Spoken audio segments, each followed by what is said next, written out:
chilly weather, why not put on a cardigan? That was the Cardigans. And for what it's worth, a lovely tune there. Oh, that's a joy. We should definitely talk like that more. XFM 104.9, Ricky Gervais, Steve Merchant, Karl Pilkington, alright? Alright. Yeah? Right. Well, we got a jam-packed show today. We got so many we got more features than Carl's got on his face. which is about the same as Morph. Yeah. Very few. It's just really a head, isn't it? A little. That's where I've seen him before. More. On Take Heart. Yeah. We've got, Rockbusters. That's Have we? still No, going no strong. more feelings on that. No, Fair but enough. he's said he's gonna, buck his ideas up. We've got, chimpanzee that. Carl finds an amusing monkey or ape related story. We've got Carl in a film again.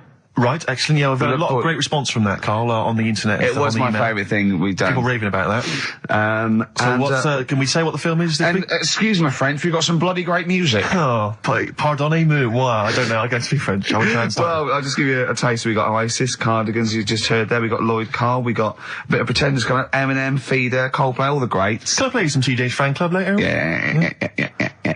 What should we have now? Oasis. Go on, Yeah. Brilliant. Oasis and Songbird. It's a nice little ditty It's all right, yeah. of a It's not too Saturday. bad. Yes, thank you. XFM 104.9, Ricky Gervais, Steve Merchant, Karl Pilkington. I think we should go straight into it, Karl. I think we should do the competition. There's Karl in the corner. It seems a little premature. Do you reckon? Yeah, I Do you think reckon so. it's so good? We should tease it out of Well, them. it's a big thing. It's just that I've got absolutely nothing to say. Sure. I haven't really. Well, I mean, like often I know you all have spoken to Karl in the week. This week, for some reason, I've been speaking to him. Oh, right. I spoke briefly to him about Michael Jackson and the documentary. Yeah. Now, of course, I thought that was extraordinary. Amazing, I asked amazing Karl's piece of opinion. work. Yeah. And he didn't mention to me the fact that Michael Jackson likes to climb up in trees. No. He didn't mention anything about his bizarre relationship with children. He didn't mention anything about his obsessive billionaire spending sprees. Right. He didn't mention anything about the mannequins he has in his thing, or the fact that he drives around his sort of 7 hotel suites in Las Vegas in a little kind of old people's scooter. The only thing of note for Karl was he said to me, "Did you notice how big his hands are?" I'll tell you what, though. I did. What? How you look at the man's got like a face that he's had reconstructed. Well, I can't I see know. him say that. It's libelous. Yeah, But, he hasn't. He's got an old he's had two nose face. jobs. Yeah. And you're But looking at his hands. But I think it's because you look at him and he looks a bit like there's a bit of androgyny there, but it's sort of like it is quite a petite sort of old lady's face in a way. But then you see these labourers' hands come out. That's always the way with a tranny, isn't it? You know what I mean? Well, you can't accuse him of being a tranny. No, he's not. No, he's not. What are you saying? No, I know he's got not. enough issues now. You're accusing him of being a tranny. I like him. I thought he came out that brilliant. I thought it was really. I really felt sorry for him. No, I think he cleared up a few things as far as I'm concerned. I thought it was a fascinating piece of work, but I did like the shopping spree. That was great. Extraordinary, 'cause he's just got going such around bad just taste. pointing. I know it was bad taste, wasn't it?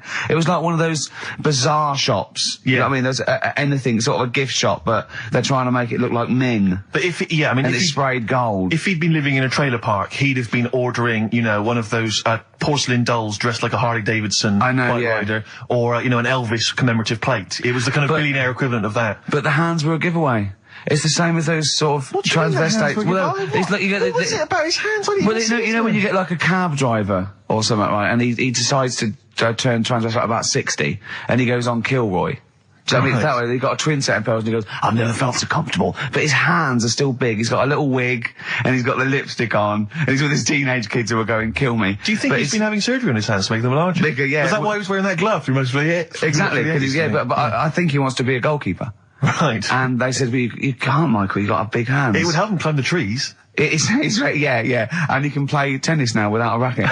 Yeah. So what did you make of it, Carl? Were you intrigued? The Michael Jackson thing. It's, it was alright.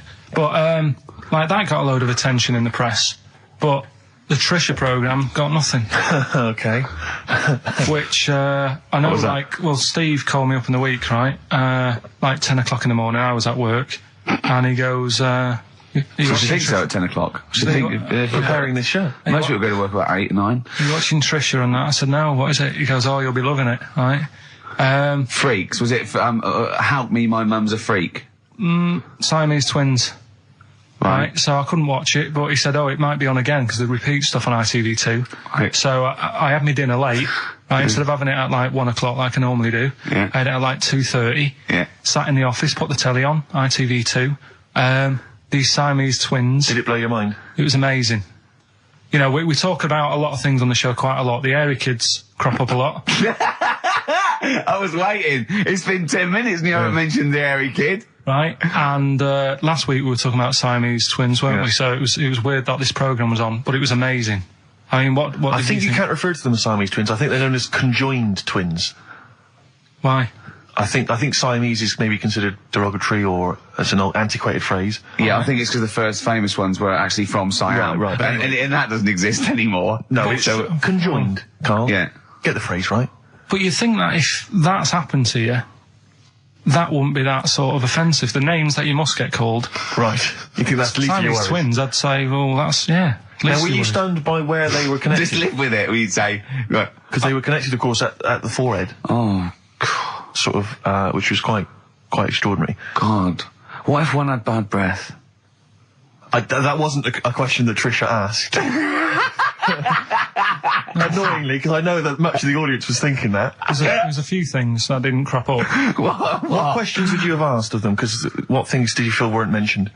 I'd love to just watch Carl watching amazing things. Exactly. Do you know what I mean? It's like early learning thing. Mouth slightly open. Yeah, some mouth slight open, saliva. dribble, looking round to see if anyone else has seen it. You know, I mean that. Like when a cat sees a bird land on the balcony. Exactly. It can't believe it's luck. I'd probably say, how do you buy her like a birthday present? A surprise gift, yeah. Because everything's ruined. Sure. Right? I'd probably ask... Yeah. Well, did you not think it was interesting that one of them had a boyfriend? Well, that was a bit weird, wasn't it? Uh-huh.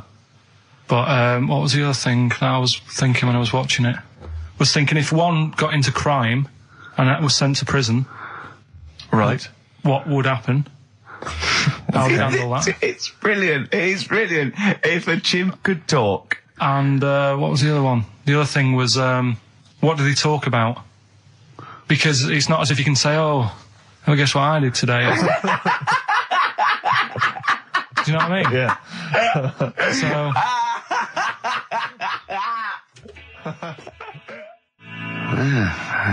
Brass in pocket, and if they're pretending to be good, they're doing a bloody good job of it. I love them.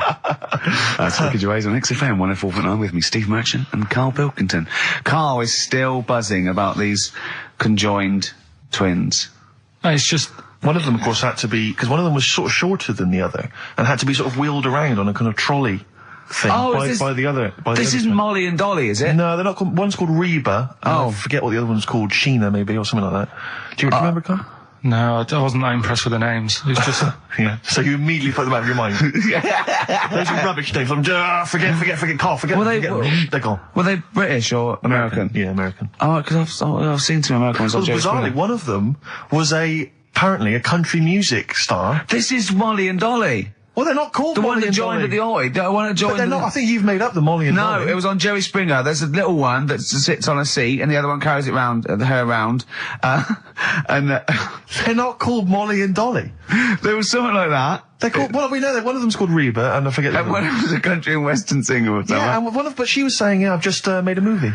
It's coming out shortly in theatres. Is your sister in it? Yeah, and the other one said, I'm not involved. It's utterly bizarre because they live there. They work so hard to live their lives separately. Yeah, they say it's all. Yeah, exactly. of course. So, Yeah. You know, they try not to.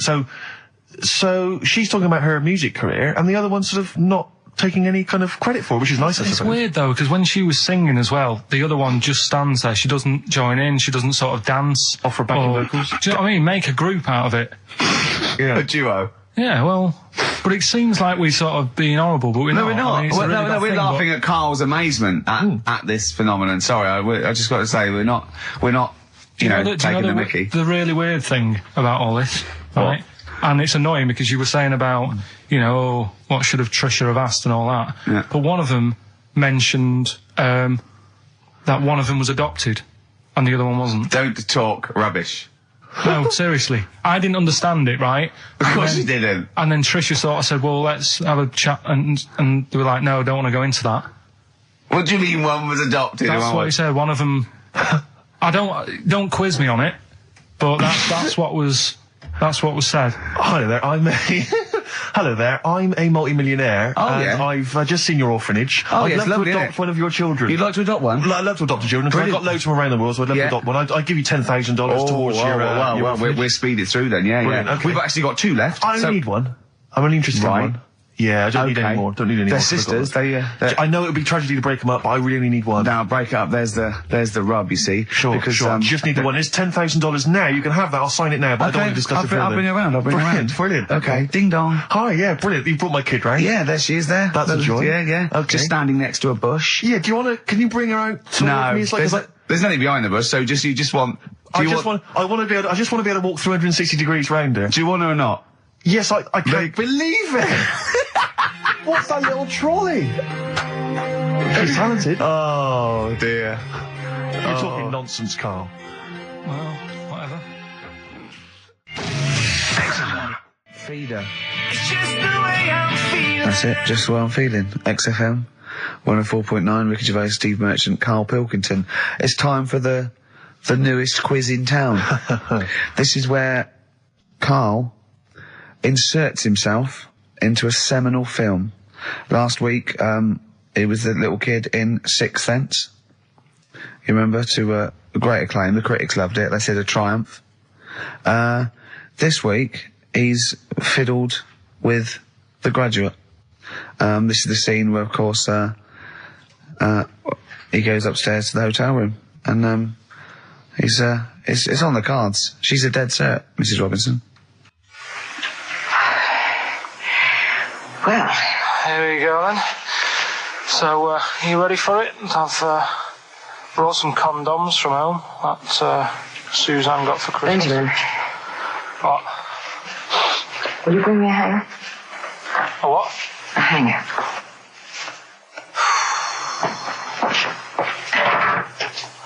Tell you what, I've got wood. What?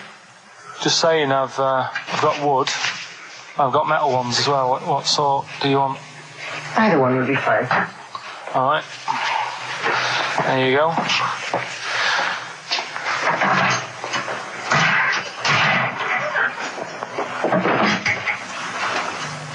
Are you afraid of me? No. No, I've seen weirder things than you. Have I ever told you about the 2 lads I went to school with who had big heads? Webbed fingers as well. Not related, and weren't mates, but both had the same thing, which is a bit weird.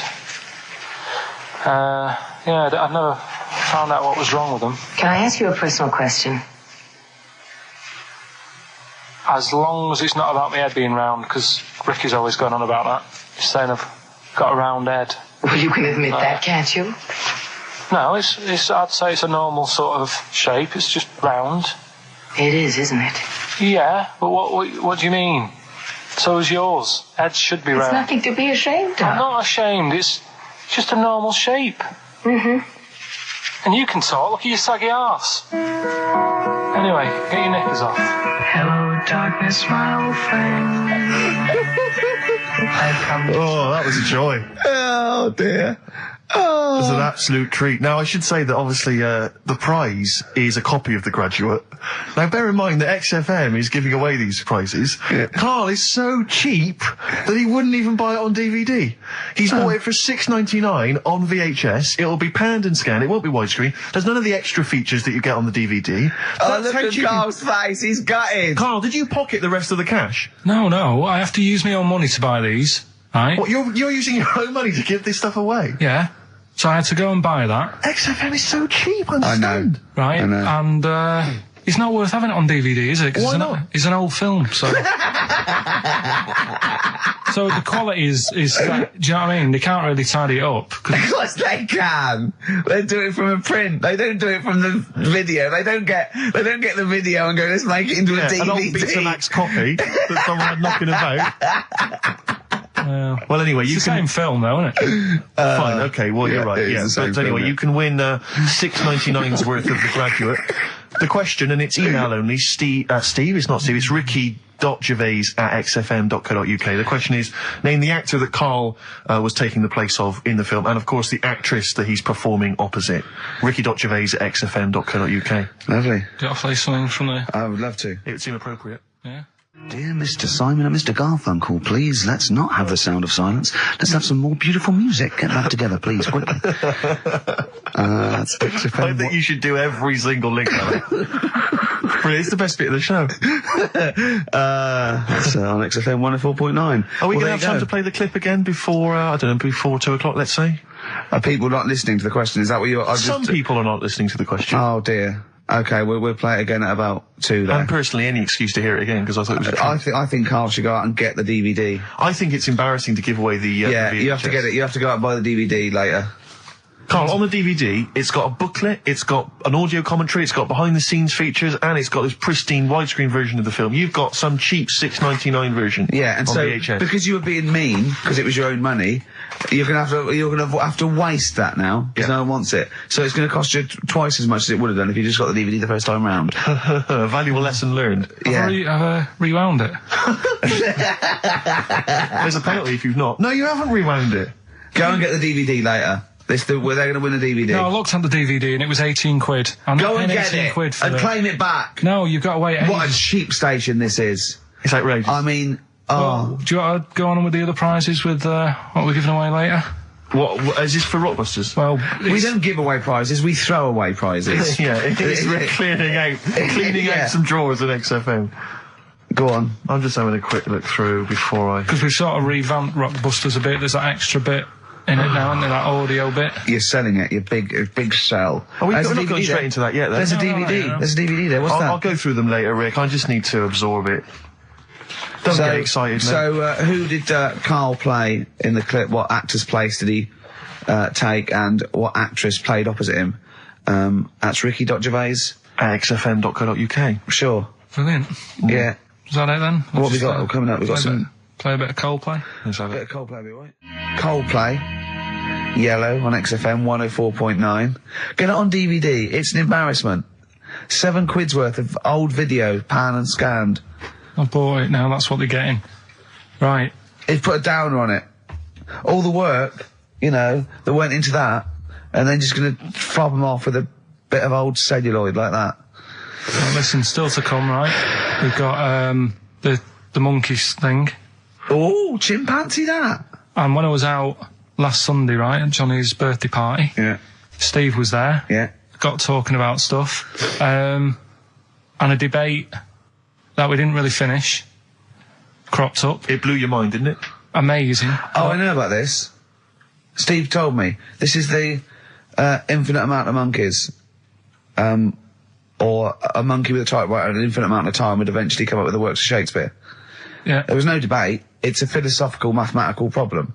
There's no debate. It's true. It wouldn't happen. No, listen, Karl, listen. Infinity sorts it all out for you, right? An infinite amount of monkeys at a typewriter, right? They do everything. They type everything.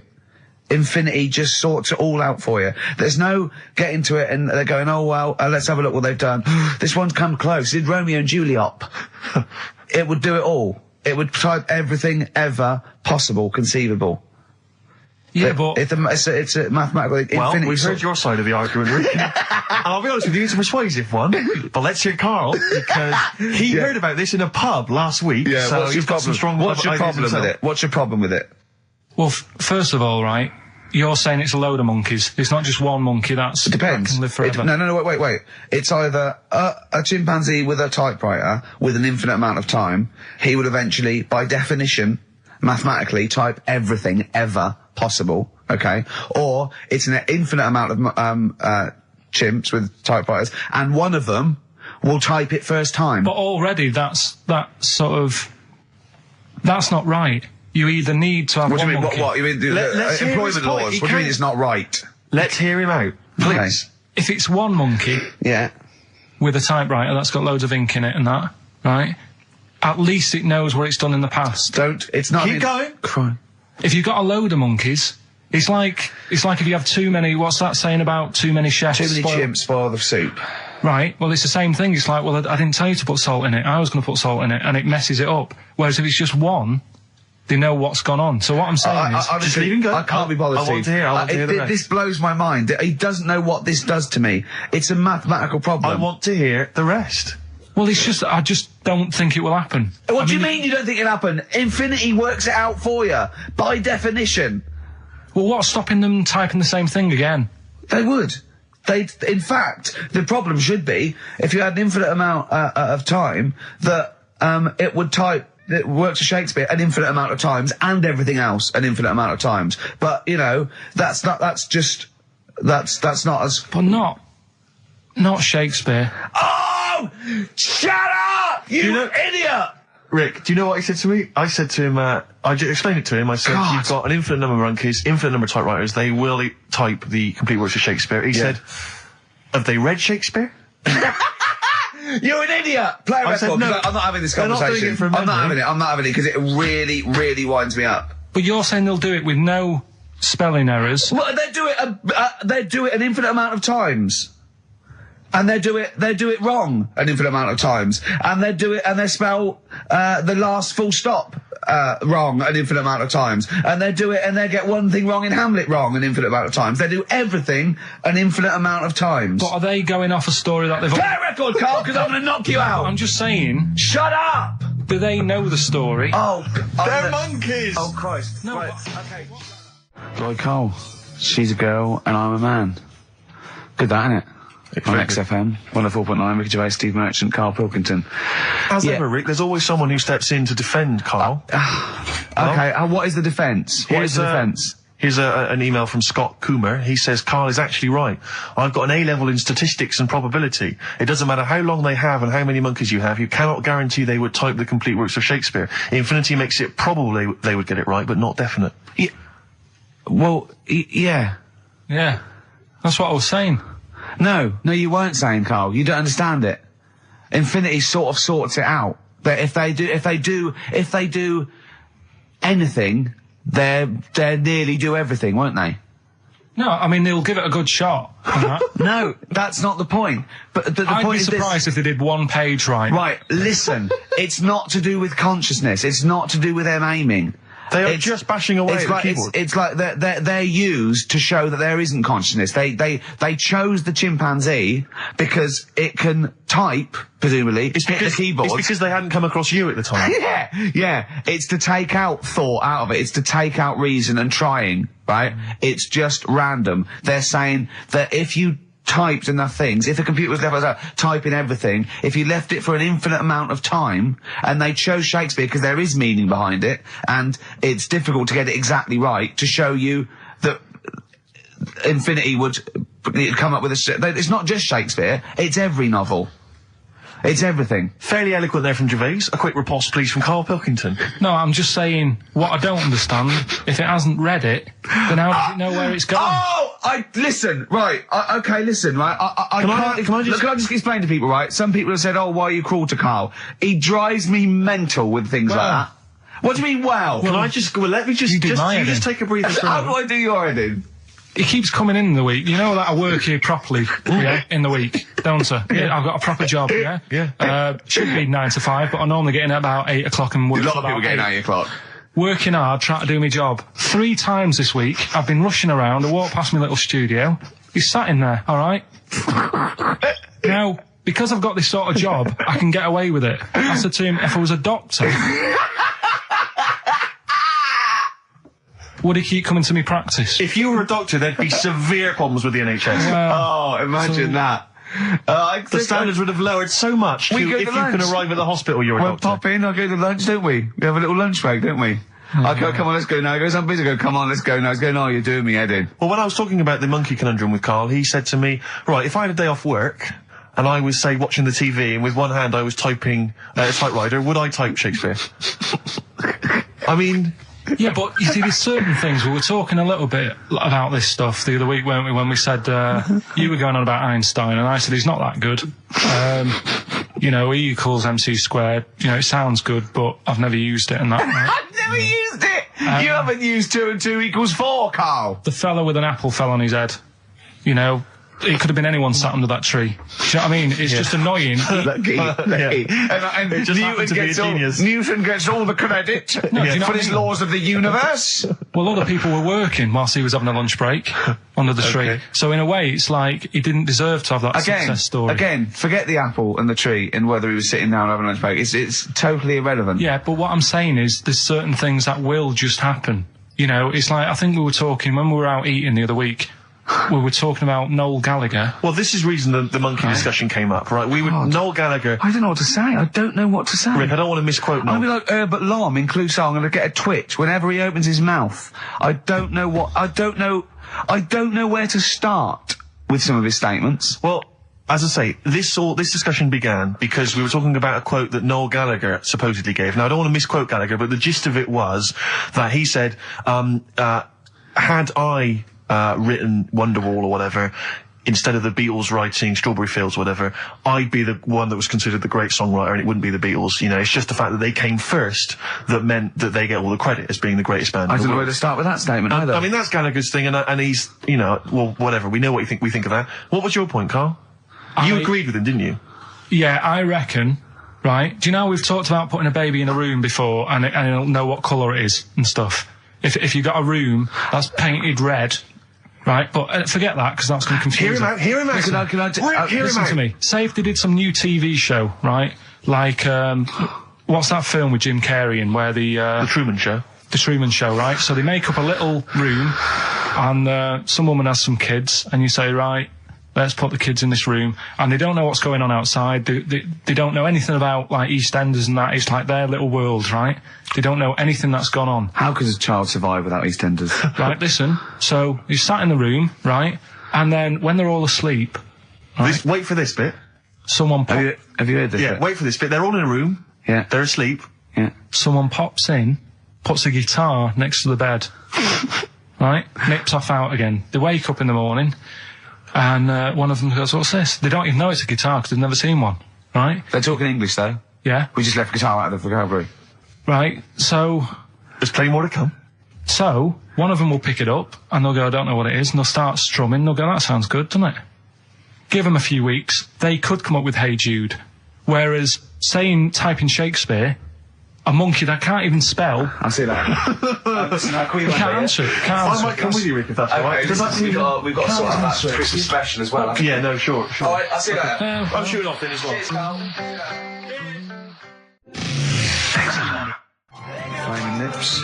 Yoshimi battles the Pink Robots on XFM 104.9. Before the ad break, Steve Miller Band, Fly Like an Eagle. Great track. Lovely to hear that. Brilliant track. We're not scared of playing that sort of stuff, are we? Indeed.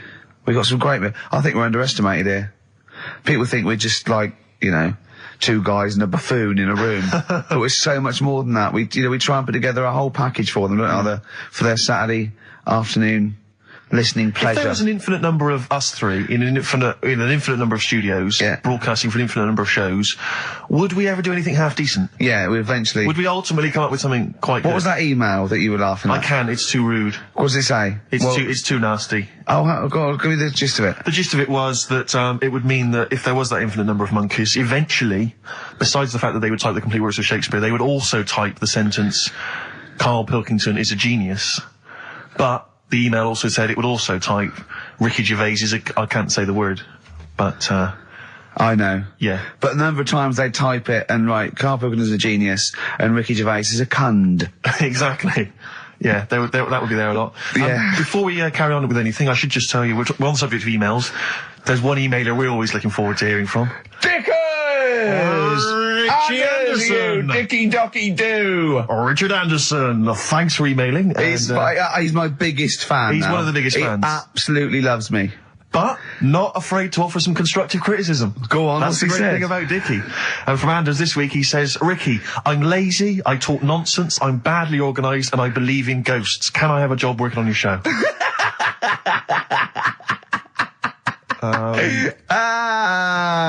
Possibly, Anders. Maybe send in a CV. Or email a CV. He's put a little bit of all of us in that, hasn't Exactly. he? Oh, I'll ask him if he's a goggle-eyed freak, Steve. All right, calm down. Well, no, I didn't mean there's no need to get insulted. No, I didn't necessarily mean you, No did need I? to get nasty. Well, I was thinking about that, actually, Steve. Oh, God. Just talking of the old... What? What? Talking of the what? No, Do you know, like... This better be good. No, you don't have that many girlfriends and that. What do you mean? Carl, why are we on this? I was defending you in the whole monkey discussion. Come on, what's your point? What's your point? What's your point? No, what's the point? What's the point? I just was thinking... If there was an infinite number of Steves? You're an odd-looking fella. Come on, Carl, get to the... No, you know I know that. I've told you that loads of times. What do you mean, you know I know that? Well, there's no point pretending anymore. Steve, I'm flabbergasted. But also, you don't like spending money, right? He's mean and weird looking. Valentine's Day. Are you sort of... you know... You've got to love him though, haven't you? What are you happier with? The fact that no girls like you enough, right? This is really mental. Or are you happy because you don't have to spend any money on a card for someone? A little from column A, a little from column B. Right, let's have more monkey news. What have we got? No, we've got so much to get into this show. Insults. We don't need the stupidity. insults. I think we've got enough. We don't need the insults. Yeah, there's no more insults. No more What insults. angers me with Carl is he's been planning that. No, I haven't. I was thinking about it on the way in because Valentine's Day is coming up and I'm not a big fan of it. Condoms? You bought your girlfriend a box of condoms for Christmas. I don't think you can have a go at me. To be fair. No, but I don't just treat her on Valentine's. I'm always... Do you know what I mean? You don't even treat her on Valentine's. You don't even treat her at Christmas or on her birthday. When do you treat her? Hang on a minute. Wait a cotton picking minute there. Oh, why I order. Wait a minute. What was that? Tiffany dog. I treat your girlfriend better than you, and I've only met her twice. I took her out last night and she enjoyed herself. Where'd you go? Until she had to write the check. Where'd you go? Where'd you go? To a chippy. A really... No. Play a record! It's a chippy? No, a really quality one. Right. Oh, God! Under a fiver for two. Oh, nice lots. wrapping. Not newspapers, greaseproof paper. And bread. Ash, and sometimes on XFM 104.9, I'm Ricky Gervais with me, Steve Merchant and Karl Pilkington. Right. We've got so much to get through. All right. London's shit, innit? Sorry, I shouldn't swear on air, my studio. Never swear on an on-air studio. Yeah. Apologies. Not really swearing, is it? I'll tell you what swearing is. Yeah, Graduate. You're going to play that again and give a winner. Give a winner. Well, let's hear it. So it's Karl Pilkington featuring in The Graduate. Yeah. Yeah. Well, Here we go then. So, you ready for it? I've brought some condoms from home that Suzanne got for Christmas. Benjamin, What? will you bring me a hanger? A what? A hanger.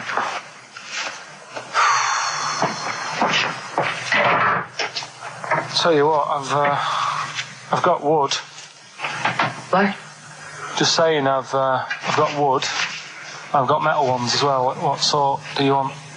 Either one would be fine. All right. There you go.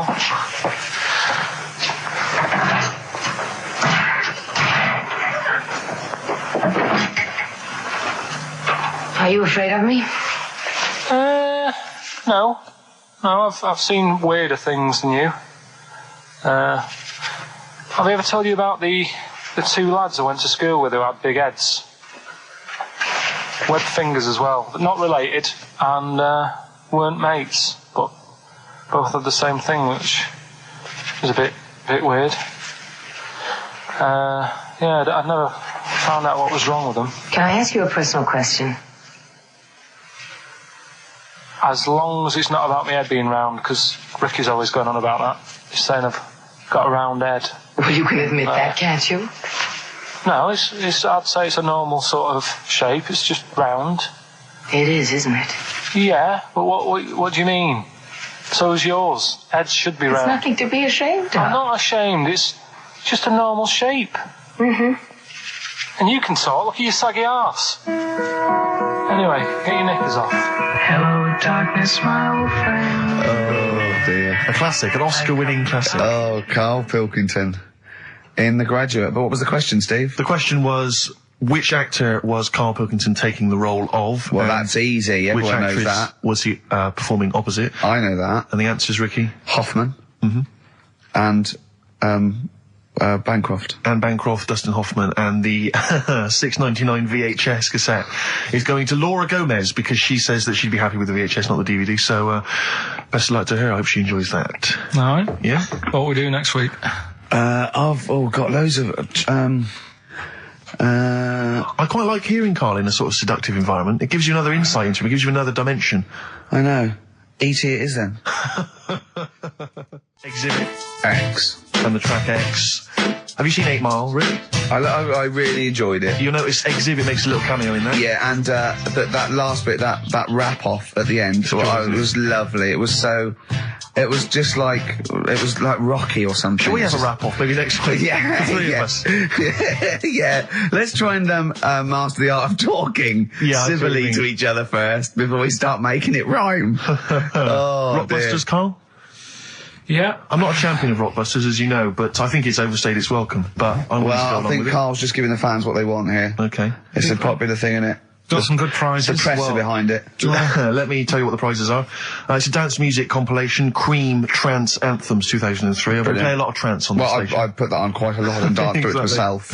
There's the original motion picture soundtrack to the forthcoming film adaptation. When you've seen the film, I'm sure that will mean more to you. You like that, don't you? It's a good movie, yeah. Nicolas Cage playing himself and a twin brother. And it's wrritten by it's directed by Spike Jonze. Joined at the, what? No, they're not joined at the hip at all, or at the face. And we've also got the best one-hit wonders album in the world ever. What have we got on there? We've got things like The Crazy World of Arthur Brown, brilliant. Nana, 99 Red Balloons. The Rembrandt. In fact, it kicks off with Nana. Sure. That's followed up by I'll Be There For You, the theme from Friends by the Rembrandts. Yeah. And of course, Breakfast at Tiffany's by Deep Blue Something. Brilliant. Deep Blue Something. Is that the worst name ever? I think it possibly is. No, Sixpence None the Richer. Sixpence None the Richer. That's a pretty bad name. Okay, again, I know we've got a lot of chill-out fans who listen to us, so the best chill-out album ever. Yeah. Bear in mind, of course, all these prizes collated by Karl from, I guess, people's drawers. Yeah, look in the drawer. Oh, dearie me. What is it? The only thing probably worth having is it's topical, if nothing else, Karl. A 7-inch by the White Stripes, Merry Christmas from the White Stripes. That was their exclusive Brilliant. Christmas single. So if That's early, isn't it? You get that. It is worth A lot of people have got to wait 11 months before that's released. Or was it last Christmas's? Exactly. And I have never heard of this DVD. Go on. I like to think of myself as being fairly familiar with TV and films, but I have never heard of Stephen King's Rose Red. Welcome to DVD. a place evil calls home. And it's on DVD, it's certificate 12, so don't imagine anything too shocking. And it looks appalling. Is Rose Red Mansion truly haunted? To find out, Professor... Okay, we've got the gist of it. They're not very good prizes. They're cobbled together, but if you've got nothing better to do, call in if you know the answers to these clues. It's Rockbusters. Let's not Right, let them so call in, Rick. I Please don't give let you- these people call in. I'll No, give you they're some, not calling in. It's email only. Carl, don't interrupt me. I'm just... Yeah. Ricky.gervais@xfm.co.uk. Email only. I can't stress that enough. We just don't want to speak to you people. Right, go on. Right, so I give some initials out and a cryptic clue, and it makes up the answer on that. Well, sometimes it does, yeah. Go on. There's two of them, there's a new aspects, which I'll explain about in a minute. Oh, so, the first one is, cryptic clue is, well, if he would have been wearing an helmet, it would have been alright. And the initial there is B, right? So, well, if he would have been wearing an helmet, it would have been alright. B, right? Band or an artist. Second one, why are them Jamaican fellas swinging fish around their head? Okay. Alright, This initials just fills me with... DS. Why are them Jamaican men swinging fish around their head? Alright? And the final bit to Rockbusters. It's a new bit. Last week I played you this.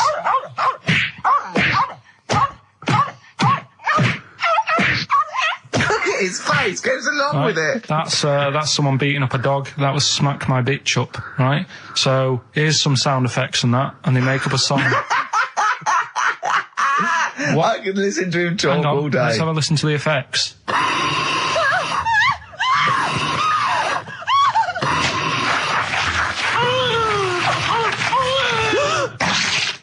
That's terrifying. Right, I told you not to play that one. It's rubbish. No one will get that. Well, we'll see. I heard that. I can't always say one thing. I said it's rubbish. No one will get it.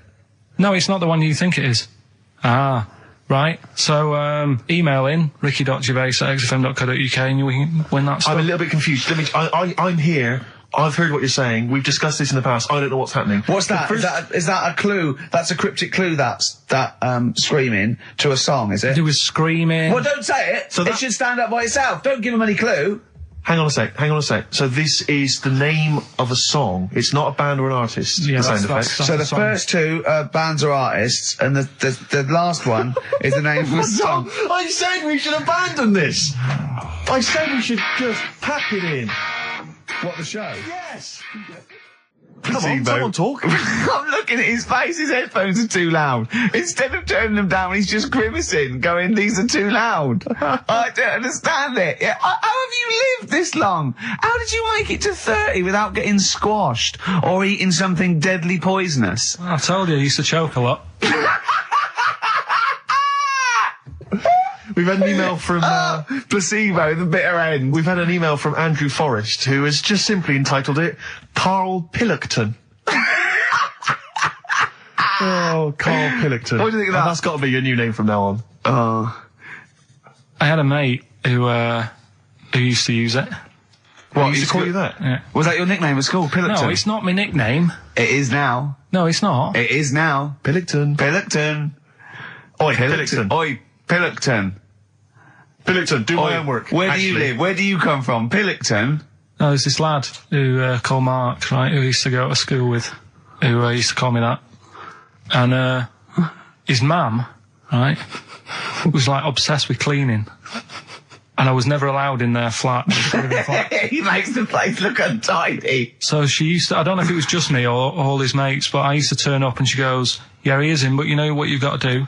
And I used to have to go round the side of his flat, and he had a computer, right, which I used to play. I didn't have one at that point, but he had one. And I used to have to go round the side of the flat and stand at his bedroom window with his window open, and I'd be sort of leaning in playing the game. You are joking. I'm not. His mum... You had the weirdest upbringing I've ever heard. The things you were willing to do. It's the strangest. What is this town like? No, I stopped going once. Was there always music? Like, there's the horse in the house there. Oh, look at these two kids with big heads and webbed feet. All right, Ronnie. All right, Reggie. What was it like? She was obsessed. It is like you've grown up in a cartoon made for children. Yeah. No, his mum was really obsessed with cleaning. Can I play it through his window? I used to... Put Mrs. Ramsbottom, can I play it through Mark's window? Aye, you know what you have to do. She used to be up till about 3 in the morning. Is that Pilkington again? Have you washed your hands? Well, up till 3 in the morning, washing. She used to be up doing the tiles in the kitchen. Washing until 3 in the morning? It was at 3 in the morning. And for ages and ages, that saying that out on the tiles, I used to think that came from, like, his mum. Because she was out, like, cleaning them late. So, till I was about 13, I thought that saying, out late, on the tiles... Yeah. Was... And now you're not confused by anything. Well... There's no misunderstandings in your life now, is there? So he was allowed to walk in and out of the house, was he? Oh, he was alright, and he used to come round to ours a lot, and my mum used to get these pies from Hagenbach's, right? So... I don't know what that is. It's at that bakery where they used to chuck the cakes out the back, I'll tell you about. Yeah. And you at 6? He loved it, but I could never go round to theirs, or if I did, it was like, well, yeah, he is in, and I'd go, alright, and then I'd walk round the side of the flat. Stand outside. Why did you ever knock at the door? Why don't you just go around and knock on the window? Just to check he's in, because he wasn't always in his room. If he was in the lounge, he'd have to go to his bedroom, and then that's where he'd meet you. This is the strangest. And you'd play a computer game through the window. You say it was a flat. It wasn't like a 5th story one, and you had to get in one of those kind of cleaning contraptions and, like, winch your way up. I love the idea of that. So. Oh, Pilkington. So, right, we're done. What have you got me any chimpanzee that? We've got monkey news still to cram in the next. Like, let's do monkey news now. I need some monkey news. I think we've done enough here, right? What do you mean? I think we've done enough here. We'll play a little song, eh? What? Play the verb. All right. Go on, he's getting all stressed because I screamed. Sparky's Dream, Teenage Fan Club. I'll tell you, I'm sick of the screaming, Rick. I'm sick of that. I mean, no wonder Carl hates you, and that is the word I don't use often, but he does, and I've spoken to him in the past, and he loathes you. Monkey news. Give us one of the screams so the audience at home gets to taste of it. I'm taking my headphones off. No, I'm not going to scream. Go on, let's see what... Right, that wasn't what you were doing. Was it worse than that? Yes! Right, come on, monkey news. We're not going to... It's not called Monkey News. Chimpanzee, we're not going to pack all the monkey stuff in. We've got a quarter of an hour. What other show can say that? Yeah. We're not going to pack in all the monkey news. We've got 15 minutes where we can't get all the monkey information in. Right, come on. You're going to love this one. Go on. Let's have the jingle. Oh, chimpanzee that! Right, I don't know how recent this was. Oh, God. 17th century? But it happened in Hackney, right? If you're outside London, that's in a place in London. And it's this monkey that's going about Hackney, nicking DVDs. Even the monkey didn't go for videos. Even the monkey knew, well, there's no point getting on VHS. But you're on VHS. You're having a... Throw it back. Right, and there's a girl called Lisa who works in our office here, right? And I mentioned it to her because she lives in Hackney. I said, you familiar with this? And she said, oh, I remember something about it, which annoyed me. The fact that a monkey's running riot, but she didn't know the full story, and she lives there. What do you mean a monkey? Do you mean a chimpanzee? Or a monkey? I don't know, is he a zoo in Hackney? Is he a zoo there? I don't know what sort it was, but it was like... Is there a zoo in Hackney? I don't know, that's what I was asking. So, right, get on with the story. So anyway, it's been robbing stuff, and the other bit that really puzzled me, right, is the fact that... And you're not easily puzzled by monkey news? They took fingerprints. What do you think about that? Well, they took fingerprints, presumably because they didn't know it was a monkey to start with. No, they did. They saw it, nicking stuff, and they said, get fingerprints. So that means there's more than just one doing it. I'm gonna have a heart attack. He had to fax them to Interpol. Yeah. We know that is. Yeah. It's Brian the monkey. Yeah. So sorry, I don't understand. He was stealing DVDs, specifically DVDs. DVDs, I think it said watches and stuff. What, breaking into homes? Yeah, in Hackney. Maybe. Are you sure it wasn't a kid with a mask on? No, seriously. How was he breaking into homes? They're good, up the drain pipe. They're good, aren't they? They're good, aren't they? But how would they do that? So is that the news? Well, how much do you want? Is that monkey news? For this week? Well, I don't know that it's true. Again, I've got the things... There was other stuff. There was another story that I found about a monkey, but I would like to know from someone in Hackney do you know what I mean? And I missed that one on Crime Watch, which would have been good. Right? But there was another story about one that kept getting on buses, not paying its fare. Not paying its fare? And just sat in a corner reading the paper. Reading the paper, Carl! You're an idiot. Well, that wasn't in London. You're an idiot. That was in America. It wouldn't read the paper. Why would it read the paper? Because its way of sort of going, oh, well, if I'm reading something, maybe the inspector... the inspector won't notice my hairy hands. Oh, Carl, you're such a fool! Well, Pilkington. Carl, we've just had a news flash that an infinite number of monkeys in Hackney and an infinite number of typewriters. Yeah. We don't know what for. At this stage, we've got no more information. And they've taken back an infinite amount of graduate on video. This is rubbish. See the grass, seen the light. I just think of people sort of other Saturday going, you coming shopping? I go, I can't, I'm listening to XFM, there might be some monkey news. And they waited 2 hours for that. What sort of a show has a feature called Monkey News? Well, I have to say, the monkey story has been corroborated. Which one? Well, this one, it says, police in Britain this week are on the lookout for a very different kind of burglar. A chimpanzee who has been sighted breaking into a house in Hackney, stealing a mobile phone and leaving. The chimp is also the prime suspect in a break and entry in a nearby house where part of a radio was taken. One policeman stated that it might have been trained to steal, but a monkey's not going to think, that's a mobile phone, I'll just have that. Look at Carl's face. Yeah. Fact. That's fact. So, Rockbusters then. Yeah. Get these out of the way, we're running out of time now. I have to say now that we've had no answers that have attempted even to guess all three. Right, you see, that's because you're an idiot. Right, okay, right, do the questions and the answers, and if I think that it's either too hard or ungettable because it's stupid, we're binning it. Alright. I thought we'd already binned it, I'm annoyed that... Right, come on, do it quickly. The first one was, well, if he would have been wearing an helmet, he would have been alright. Right, what's the answer? That was B. What's the answer? Busted. Right, that works. All right. Busted, that's fair enough. Did anyone get that? I assume some people got... No. People have given up, Rick. People aren't even bothering to contribute. Right, what's the next one? They've just ignored it like it never happened. Busted. Second Busted. one. Busted. Why are them Jamaican men swinging fish around their head? Go on. That was DS. Yeah. 70s band, Detroit Spinners.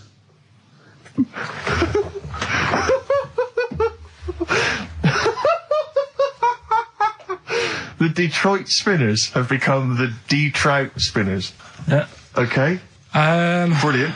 And then the final bit, I play you some effects. They went like this. Let's hear this. It's terrifying, Carl. It's sinister. Well, what's happened there? What was happening? No. What's the answer? That was Born Slippy. The woman was having a baby. The doctor tried to grab it. It fell onto the floor. That's in your head, Carl. That's just a load of screams. That's and in noise. your head. Oh. Do you know what? I haven't even got onto Born Slippy. I'm still on the Trout Spinners. Well, let's put a song. That's it. I don't know what to say. A song for the... A song for the ladies, surely. Did anyone get any of those? Let's end with Nick Drake and the Beautiful Riverman, and we'll see you next week, and hopefully Born Rockbusters Slippy, will be the Trout Spinners. ditched. Detroit Spinners. Well, don't keep saying. That's Michael Stipe and his boys from Rapid Eye Movement. Bad day, I hope you're not having a bad day. It's Saturday, it's 1:05. I'm Ricky Gervais, with me Steve Merchant and Karl Pilkington on XFM 104.9. Big up and a big thank you to Alex Zane for the last 3 hours. I could do How long it. could you keep going with That's that? it. That's it? That is it. Because you see, Alex Zane, we came in while he was doing his last link, and he's an absolute pro, he really is. I was watching him, and he was, at home, you probably think that he's giving you his full attention. He's not. He was looking through a listings magazine, probably figuring out what movie or theatre piece he's going to check out, with a lady later. Yeah. Probably going to cruise down there with a couple of, chicks. And he really is an absolute pro. Yeah. Looking at you, Ricky, and it's like you can sustain it for a while. Yeah. You're a talented performer, but it's sort of, I don't know what it is. Is it concentration with you? It just ebbs away almost instantly. And you try and do 2 things, 3 things at once, but normally on air, that's you eating, picking fluff out of your belly button. I never once, when we were on the set, we were filming The Office, and I'm trying to put off actors, just coming up ways, instead of remember lines, coming up ways to sort of ruin the shot or make them laugh. And you came out and went, Rick, it's like having your own TV show isn't interesting enough for you. Yeah. Just concentrate, it's lunch in an hour. I went, all right. Well, the radio show even less so. I mean, you really I know. can't be bored. How long do you think your interest you sustain your interest? I came in too early because I got bored just before we came on air. Sure, okay. I came in too early. I got to stop getting the cabs quite early. Yeah, so you're bored now. I think I've got to get about 5 to 1, and then I think that'll last me till about 1:30. Again, as he was saying that, he's not giving you his attention. He was kind of leaning back. He's put his feet up I've got now to on be the comfortable, desk. haven't I? And this CD rack's in the way. Sure. Well, you get yourself comfortable now. Get yourself settled. And then sort of... Because a lot of people will move the... There's the microphone moving now. That's the squeaking going on. I've You've broken the CD rack. You could actually, of course, you could move the CD rack by getting up and moving it. No, that's too much effort. You've got to try and do that whilst angled on the seat. I'm nearly laying down. It's almost horizontal. It's the most you can get. Well, I'll tell you what. I don't know what those listeners are thinking of what Steve Merchant say, but don't believe a word. All right? Oh, nice. Yeah, classy. Yeah. 5 minutes past 1 o'clock on XFM 104.9. Ricky Gervais, Steve Merchant, Karl Pilkington. A retro cut there, Thin Lizzy. Don't believe a word on XFM 104.9. I'm Ricky Gervais, with me Steve Merchant. Bubba-doo-boo. Who's that over there? It's Carly Pilk Boys. You all right, Carl? Oh, that's clever. How you doing? Yeah, I'm all right, yeah. Yeah, come on, up, bigga bagadoo, up, yeah? Project. There's people out there wanting to, cheer up their Saturday afternoon. We're the boys for it, yeah? We're like quick fitters. Yeah. Come on. All right, Carl? Yeah. Come on. I'm all right, I'm up for it. That's it. This is the height of excitement. This is it, is it? That's This how is you you. sound when you're 100% This is you excited. off your head, is it? High on life. Christ. What did Suzanne say about you saying about a big ass? Go on. She heard about it. Shall we recap what happened last week? Well, the week before, he said that her haircut looked like Dave Hill from Slade. She didn't like that. So next week I said, she was a bit grumpy. He went, yeah, I didn't mention her fat ass.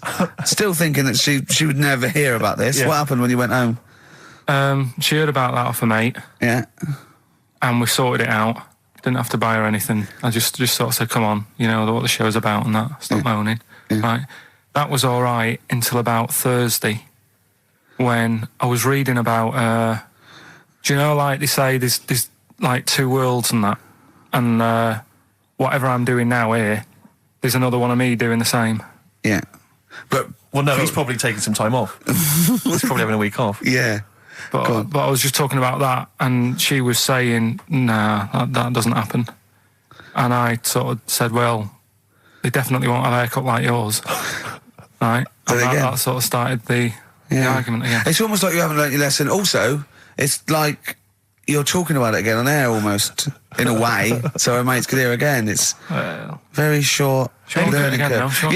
You know, Carl, if there was if I cut a hole in a box and you knew there was an orange in there, right, and you put your hand in, would you be stuck there trying to get that orange out, do you think? Or would you just, like, let it go and sort of tip it upside down to get it out? What do you mean? I think that answers your question. Is that a cardboard box on your hand? So is there any other things you want to criticise Suzanne for while we're on air? Anything else? Anything that's been niggling that you feel you should get off your chest? The hair, the arse. Nah, leave it. Everything else is fine. Leave it. I think so. Okay. That's good. I think leave it. Well done. Now, can we just check what other big Carl features have we got today? We got Monkey News. Got Monkey News That's coming important, up. Yeah. Got a bit of got Rockbusters and the film thing. That still not got a name. The film thing. Just me and a film and that. And brilliant. This week we're digging out the old the one when I'm in One Flew Over the Cuckoo's Nest. Right, so you're going to make Jack an appearance. Nicholson, brilliant film. Yeah, brilliant film. It was my favourite film till I saw Godfather. It's better than that. Well, you know, yeah, some would say that, yeah. No, it is. The storyline's more interesting than I that, didn't know isn't there was an actual answer. I didn't. Sorry, it's what's best? it? One Flew Over the Cuckoo's Is it? Nest. Okay. fact, Rick. Oh, right. Okay. Where's Godfather? Because I want to know, because I don't embarrass myself. Or is it my fourth favourite film or something? Or Probably about fifth. my fifth favourite film, is it? Brilliant. Talking of lists. I suppose I like Kez and the Elephant Man, do I? Do you? Lists, Rick. I don't know if you saw in the paper. I think it's on TV this evening. It's as voted for by viewers of VH1, the music channel. Yeah. And they've basically come up with a list of the greatest pop culture icons ever. There's 100. Where's Elvis? So Elvis, for instance, is number 3. Jimmy Dean in there? James Dean is in there. I think he's a bit lower. Let me see. He's number 22. We got David Beckham at number 1. Oh, wow. Okay, well then, so Robbie Williams is in there, so it's British bias. Yeah, Robbie Williams is number 9. He's just below ABBA. Oh, okay. Number 8. But interestingly, this is of interest to you, I think. Number 66. Yeah. The Office. That's all right. Well, it is, Rick. It's nice that the show is in there, and that's a very flattering thing. I'll tell you what cheapens it. I'll tell you what undermines it. Yeah. The things that are lower in the list than the show. Oh, God, so we've beaten... Well, I'll give you a little test. Yeah. Higher or lower? Do you think this is higher, near the top of most important pop culture icons, or lower than ours? Okay, I'm going to give you Superman. Well, international, been around since the 30s, one of the biggest icons on the planet. I'll say higher. Lower. But, yeah. Ludicrous. Okay. Do you think higher or lower? Neil Armstrong, the first man on the moon. This guy's been to the moon. Well, I'd say lower then. Lower. Yeah. Yeah. But is that saying the people behind the rocket or just him? Because he just sat in it, didn't he? He just sat there, he didn't do anything. But it's the what icon. he's symbolic of. It's not how much work went into it. All right. A few others. What about things like Coca-Cola? Oh, no, they don't really count. It tends to be... so it's not... They don't feature. I mean, Mickey Mouse is in there. What do you reckon, Tom Cruise, higher or lower? Tom Cruise is the #1 box office movie star in the world. Well, presumably lower. He's then. lower. He's number 81. Just about scraped in there. It really is a list drawn up by people who've just sat at home and looked along their video and book collection. Yeah.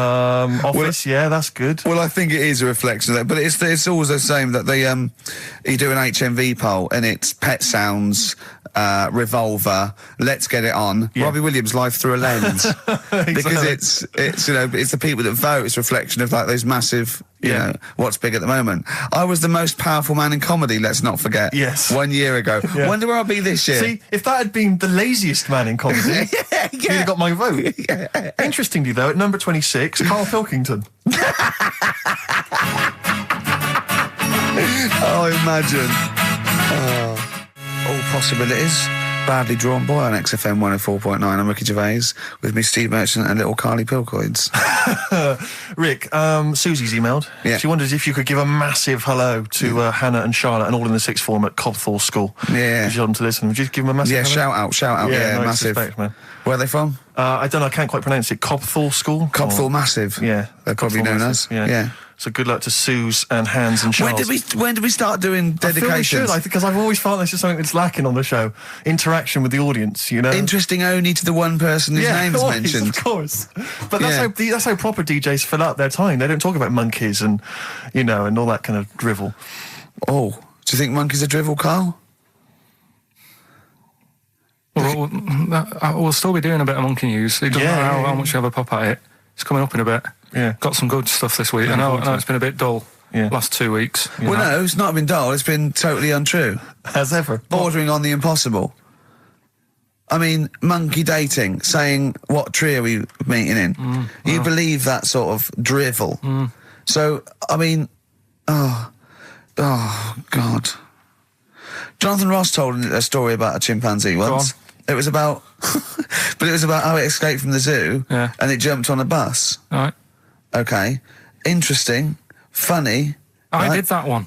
But is there possibility in that one being true? I did that one. I think you said something like he drove the bus or he was conducting it or I think fares. you said he took it to Spain. Do you see the difference?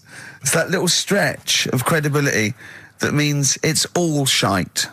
How is Jonathan Ross? All right? Is he? I wondered how long it would take before his name popped up. How is he? How is the old man? Looking forward to his birthday Monday? Oh, dear. Yeah. I don't know if any of the listeners saw Ricky on Jonathan Ross's TV show last night. Yeah. What? I mean, man alive. What? Well, that's not an interview. How is that an interview? What? It's not. He wasn't interviewing you. He's like two pals just having a laugh. And if it was like it was a family do, and you just happened to film it and stick it on the telly. My friend made a good point. It was like any minute his kids were going to pop out, sit on that sofa next to you, and go, "Oh, Uncle Ricky, do the little dance." It was unbelievable. I mean, what were you wearing for a start? What's that? Some tatty old jumper like you'd just been doing some Artexing and he'd gone pot round with it. We're having a couple of drinks. That was Lambretta. Was it inside out? Trendy jumper. How do you keep getting things with the St. George cross on it? What do you mean? That's the only one I've got. You've got loads of stuff. T-shirts, jumpers, shoes. No, I've got a Union Jack. What's it? A French Connection but that's not my concern. I haven't got any underpants. That's not my concern. No, it's just the fact that, I mean, firstly, the fact that Ricky, for those of you who don't realise, Ricky is friends with Jonathan Ross. They are friends. Now, they've only known each other, what, a year maybe? About 2, yeah. I think it's less than 2. And what worries me is, the friendship's too close. What do you mean? Because you're over 40. You see, it seems to me that after the age of 25, men should not be becoming really close friends with other men. It should be like you've had all your friends, you made them at university, at school, and if you were in any walk of life and you met someone at a party or a pub, even if you got on, you would not be phoning them every other day, like going to an awards. What are you wearing, Jonathan? I've heard this conversation. What are you wearing? I think I might wear this. Is it too formal? Is that going to be too formal? It's not true. It is. You're always on the phone to him. You're always chatting. I'm just going to pop around. Oh, I'm just going to play some tennis. Yeah, we play tennis. Always hanging out with the guy, and it's to me it's unhealthy. And this, it's just bled over now onto TV. Hold on, wait a minute. Whoa. So you're there. It's like, I'll tell you what it reminded me of: Des O'Connor and Jethro coming on to plug his live video. Or Tarby and Kenny Lynch. And then at the end of the interview, after they've been, mutually backslapping, he gave you a pet.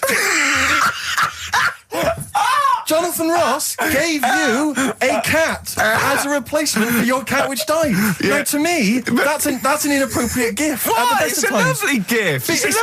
You should be. I don't think people should be giving pets as gifts. Do you know what I've got him for his birthday? Turning up to a wedding with I just bought you a cat. Do you know what I've got him for his birthday? I've got him as child. Well, you may as well, because that's what it's like, a cat to me. I've got a small Rwandan child. A cat to me is like, I've bought you this small child. I was going to sponsor him, but I got a bit of cash, I've flown him over. It's too intimate, it's too much responsibility. Do you know what I think, Karl? Go on. I think Steve's a bit jealous. I'll tell you, I got good reason to be jealous. What? I got good reason to be jealous, I just remembered this. Your birthday? Yeah. Jonathan Ross was there. Karl Pilkington was there. Yeah. I don't remember being invited. I don't remember being invited. Was I there? Karl, you were there. I don't remember being Yeah, there. but you're with him all day and that. Right, So- okay, well, yeah, but he sees you a lot. I mean, Jonathan, he's round his house every other day playing tennis, and who else knows what, swimming together and sat in his jacuzzi, cracking wise. What happened there? What happened there? Oh, we've got to the bottom of it. Play a record. The villa that we went to afterwards could only sleep It may as well six. have been. How is the cat, all right? What have you named it, Jonathan? Ollie. All day and all of the night from the Kinks, playing that for Jonathan Ross. I'm sure that you'll give him a call later, so don't worry, Jonathan. Just you can leave it out for 3 hours. Oh, jealous. Adverts. Hey, Outcast, XFM, 104.9, Ricky Gervais, Steve Merchant, Karl Pilkington. It's that time, isn't it? Rockbusters. Come on, Karl, what you got for us? All right, Got well, some- do you want to say what the prizes are? Actually, the or prizes we aren't just bad put it away this and that? week. Really? We've got... I'll be the judge of that. Actually, what am I talking about? No, there's a 2-disc set, Rock and Roll Legends, on the cover there. We've got Buddy Holly, Elvis, Roy Orbison, and Little Richard. So No that's... one wants that, baby. Nobody's interested. Nick Cave and the Bad Seeds, a DVD. I'm a Nick Cave fan and I wouldn't watch it. No, you'd watch it once Yeah, at most at when best. there's nothing else. Knowing Me, Knowing You. No, that's- I mean, Nick Cave's good, but when do you watch rock DVDs? I Yeah. know. Knowing Me, Knowing You, a great series, obviously, but once again, on VHS. VHS. Who wants it on VHS? Yeah. Where are all the bonus features? Absolute pointless The so only thing far. that's half decent is this enormous hardback League of Gentlemen book, which is the scripts and all sorts of other stuff. If you're a League of Gentlemen fan, you'll love it. If you're not, I guess it's a good Christmas gift. If you're not a League of Gentlemen, there's nothing in this for you. No, exactly. So, So, you know, you can either enter for the hell of it. a pile of rubbish. What's the show? Well, not as bad as the competition, I suppose. So, go Right, on. well, you know how it works. Cryptic clue. It's not really cryptic. It's Well. usually wrong. Kind of is. Yeah. Right, so the first one, there's 3 of them, you get them right, you win the stuff. First one, I'll get him close. I mean, because you could win this if you got one right, possibly. if you go to Chepstow, you will. Was that a clue or is that a point? Is that something? That's a clue. Right. All Say right. it again. If you go to Chepstow, you will. And what are the initials? Just S. Just S. Right. Second one, E.T. is upset. What's up with him? All right. E.T. is upset. What's he upset for? What's wrong with him? All right. Different. So not cryptic. So go on. M.E. The initials there. N-E? M. M-E. M for mother. M.E. All right. And the third one, I had a tape with. Jesus. Imagine Write Bob, them down, Bob. imagine Bob Holness doing I know. this against in the gold run I know. against the clock. Right. I had a tape. No, I had a tape with some up. Listen, I had a tape with like Humpty Dumpty on it, and Hickory Dickory Dock and that on it, but I've broke it. All right. Constantly listening to trying to figure them out. Trying to solve the crime. Exactly. Who pushed Humpty? Yeah. The initials there, B.R. Right? So, first one, if you go to Chepstow, you will. The initial S. E.T.'s upset. What's up with him? Right, what's up with E.T.? Dunno. What's up with E.T.? E.T.'s upset. What's up with E.T.? Yeah. The initials there, M-E, is that right? Yeah. Hey, yeah. Let's go through that one more time. Yeah. If you go to Chepstow, They're you like might. jazz questions. Yeah, exactly. Just free form. Exactly. Yeah. Yeah. E.T.'s a bit upset. What's that? What? Hey, dude, what's the matter, man? And I had a tape with like Humpty Dumpty on it, Hickory Dickory Dock, stuff Yeah. like that. Doesn't work anymore. What's gone on there? Right? What's gone on there? B.R. First time we said, well, you broke it. Well, I broke it then. Is that doesn't important or not? Yeah. I broke it. And so it's B. B.R. Okay. Right? Okay, well, you can text if you have a mobile phone. So everyone, there's no excuse to not take part. 83XFM is the text, 83XFM, or the phone number. No, we're not doing the phone, obviously. We I don't think I know want what the B might stand for.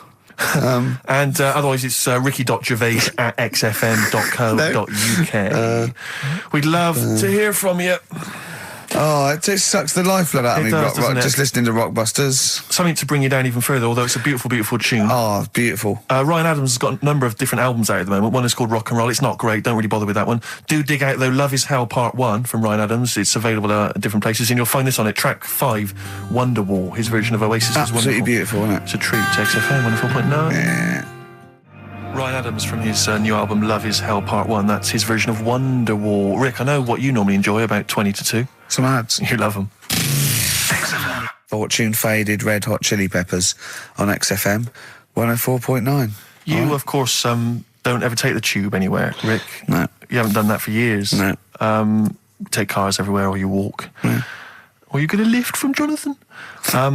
But me, I'm still forced to take the tube, which is also very embarrassing at the moment because of You're those not forced posters. to take the tube, are you? I am. What do you mean you're What, am I made forced of money? Well, you could How walk. else am I going to get about? You could walk. What? You can drive. Why don't you buy a car? Oh, yeah, driving into the centre of town? Congestion charge, are you paying that? Are you a fiver? Hey? What do you think of that, Carl? Hey? Oh, yeah, because he's Mr. Flush. He's Mr. Lavish with his cash. Well, no, I've moved in close. I know. I'm not moaning about it. I walk everywhere now. Well, good. Yeah. I'm Something pleased about for it. you. Yeah. I'm I pleased for moaned you. about it, but then I sorted it out. But you're always whinging anyway. Let's not get on to you, Carl. It's always just you. saying. Yeah. So, What's up with Steve today, do you think, Carl? Oh, what's going on? He's having a go, isn't he? it's not helping those posters being on the tube of us. That's not helping. I don't know if you've seen those posters. You obviously don't go. Have you seen them, I Carl? saw the, yeah. I haven't It's seen it on like the tube, but... everywhere I go, I'm stood next to one. I can't avoid it. Yeah. I'm on the tube waiting. I look around. It's us again. And it's so embarrassing Well, because it looks like you're stood next to it deliberately. But I can't browse in HMV now. I went last week, and you keep coming up to pictures or cardboard cutouts of Brent, right? Yeah, yeah. And I was in a bookshop, and I was looking at, there's a big almanac of comedy, right? And I was just looking through it, just browsing, like, killing time. And there was a picture of me. And just as I started looking at this write-up of The Office, a tap on the shoulder, it was one of the words there, said, do you mind signing some script books? So she saw me looking at myself. Yeah. And I wanted to go, I just turned to that page then. Yeah. I was in a bookshop looking. There was a big book on sitcoms. It was like the A to Z of sitcoms or something like that. And I genuinely was looking up other shows because it was about other comedy shows. Yeah. And I was looking something up. Guy that I knew came up to me like that. Oh, and I just started like, I'm just looking. Oh, Robin's Nest. Where's that? Birds of a Feather. I just got because it's like I'm interested in comedy before the fact I got in comedy. So I will buy a book on comedy. Exactly. Yeah. But on the tube, it's really awkward because it's like. It's everywhere I walk, they're kind of round the corner, so you don't sort of expect them. And then I'm sort of running now from kind of corridor to corridor, pillar to pillar, to avoid being stood next to this picture, in case I look like someone who stands next to this picture, trying to get recognised. Imagine that. Of course, Carl didn't want his little round bald head on that. Yeah. But I was on the tube today, and sometimes you can't help but overhear a conversation. Yeah. And this woman, there was two friends, they were sat there. And one woman said, she just said, I must tell you this. I was in the pub last night, and Dave called, and I said, Dave, he said, I can't hear you. I said, Dave, he said, I can't hear you. So I held the phone up so he could hear all the noise in the pub. That was it? That was the anecdote. That was the story. And I wanted to lean over to her friend and say, unless this woman has given you a kidney or saved you from drowning, do not be friends with her. Break up this friendship. She hasn't got anecdotes. Because what's that? And I've got acquaintances like that where you speak to me, get cornered at a party, this is the person who has not got anecdotes. The anecdotes, they're not stories. That's it. It's like you're expecting for something else to happen. It never does. Well, I was with Danny Baker yesterday. Oh, yeah. He's brilliant bloke. Guy, first time I met him, and we got on like a house on fire. Put his number straight in your mobile. Well, we've exchanged numbers because he's got some great anecdotes. You had to delete mine because you only got so many. I might write with him because he's funny. He did this thing and it was absolutely brilliant. He's doing he wrote a documentary, and he's a great guy. He's funny as well. You know what I mean? I tell you what, it's the showbiz friendship. That's what I loathe. I think it's the fact that like somehow. You're sort of because it's like you haven't got to go through the formalities of making friends with someone because I respect your work, you respect mine. I'm a funny guy. You've seen my work. Let's be friends. Yeah, of course. Yeah. And it's like, it's a horrible kind of icky sort of. Listen, Steve, me and you are going to stay in touch, whatever. So I mean, probably not my birthday this year, but next year. Sure. We've known each other 7, 8 years. Yeah. So come to that one. Yeah. Well, can do I need to wear the waiter's outfit again? Oh, God. Oh, dear. Yeah. PIMP by 50 Cent, or 50 Cent, as I call him. XFM 104.9. I'm Ricky Gervais, you're Steve Merchant. There's little Karl Pilkington over there. All right? All right. Yeah, not bad. Listen, Oh, he's perked up. Yeah. Oh, he's back in the area. Well, you got something to no, say? I was kept quiet in the first hour. I'll let you get on with that now. What you got to Don't say? get Is away. it just have a guess? Is it about monkeys, Chinese people, or little gay fellas? It's about little gay fellas. Is it? Of course it is. Go on. Yeah, but not because I like Sorry, I'm taking just the mick making in a that. tally. Let me just note that down. Yeah. No, but it fascinates me, doesn't it? All stuff like that. That's a bit sort of different. Yeah. Yeah. And that. You What, were showing me. like monkeys and Chinese people? Is Well, it- and that thing you were showing me before, the half woman. No, half. you weren't impressed with that. Well, no, You know that c- woman that's got two pieces of genetic makeup in her, where it was two separate sperms and two separate eggs fused, and she came out as sort of a normal person, but she had this residue of genetic material, and so she's had two children that aren't genetically the same as her. Yeah. Right? And they showed it in the paper by doing her half white and half black to show the two different, you know what I mean? Just for, Yes. he went, does she look like that? I said, well, of course not. He went, not interested then. Of course. Yeah. So how could I tell?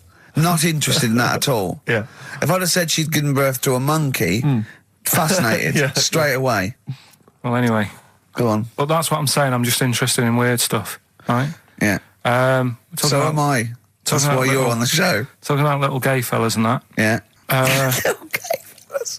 Northern Line, the underground tube thing, Not train. the boy band. Right. right?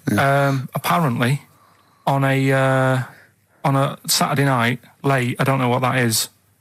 What time late is in the sort of gay community, as we've discussed before. Yeah. But apparently, the last carriage on the Northern Line, they all get in there. What do you mean they all get in there?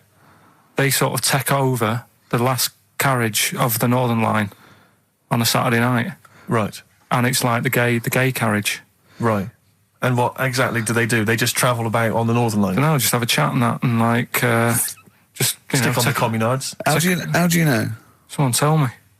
See, this, I mean, I'm glad you've informed me, because it wouldn't bother me, but I feel I should be told about these things, because I'm likely to stumble onto that carriage by mistake. And I'm not, it's not that it'd be a problem, it's just I might feel a little uncomfortable if there's a lot of people in, you know, the black, the black leather gear and the moustaches, the hats. I mean, to be quite honest, they'd be annoyed, Of course. because they'd be expecting something a little bit, you know.